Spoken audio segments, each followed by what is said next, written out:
Hello guys, good morning, happy Saturday and happy weekend. लेकिन मुझे लग नहीं रहा था कि आज मेरा सैटरडे सच में हैप्पी होने वाला है, क्योंकि आज मेरा दिन बहुत ही व्यस्त होने वाला था।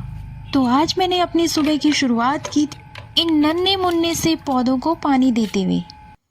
इसके बाद आई मैं अपनी किचन की तरफ और फिर मुझे करनी थी ब्रेकफास्ट की तैयारी। तो आज मैंने ब्रेकफास्ट में बनाई थी तोरी की सब्जी।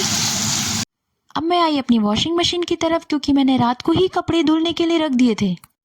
फिर मैंने कपड़ों को रखा धूप में सुखाने के लिए। उसके बाद फिर मैंने यहाँ पर बनाई अपने घर के राशन की पर्ची और फिर मैं यहाँ पर हो रही थी तैयार, क्योंकि मुझे आज जाना था डॉक्टर के पास और घर का राशन लेने के लिए। सैटरडे को कुन्नू की भी छुट्टी होती है और मेरे हस्बैंड की भी छुट्टी होती है। अब हम तीनों रेडी हो चुके थे, कुन्नू को भी मैंने रेडी कर दिया था। उसके बाद हम तीनों ने अपना ब्रेकफास्ट किया और 10:30 बजे हम निकल गए थे अपनी धन्नो पे। धन्नो मेरा मतलब स्कूटी से। हम थोड़ा सा ही आगे निकले थे कि हमें मिल गया था जैम। तो हमने सोचा हम तो रोटी लेके आए ही नहीं, बट ये रोटी वाला जैम नहीं था, ये था ट्रैफिक जैम। तो ट्रैफिक जैम नहीं था, रेड सिग्नल था, तो हमें वेट करना पड़ा। हमने डिसाइड किया था कि सबसे पहले हम जाएंगे डॉक्टर के पास और वहाँ पर जितना भी टाइम बचेगा उसके बाद हम जाएंगे घर का सामान लेने।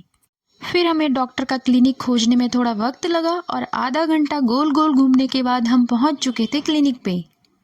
क्लिनिक पे बहुत ज़्यादा भीड़ नहीं थी, बस हम वहाँ पर सिर्फ 15 मिनट ही रुके थे और कुन्नू कर रही थी अपनी मौसी से वीडियो कॉल पर बात। मेडिसिन लेने के बाद हम वहाँ से निकल गए थे। फिर हम जा रहे थे अब सामान लेने के लिए और फिर हम यहाँ पर पहुँच गए थे रिलायंस मार्केट। यहाँ देखकर मुझे लग रहा था कि आज सैटरडे और यहाँ बहुत भीड़ होने वाली है, क्योंकि पार्किंग में कहीं भी जगह नहीं थी।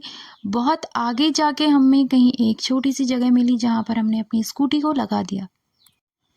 फिर हम गए अंदर की तरफ। देखो कुन्नू कैसे भाग रही है, क्योंकि इसको यहाँ पर कुछ खाने पीने का सामान दिख गया था।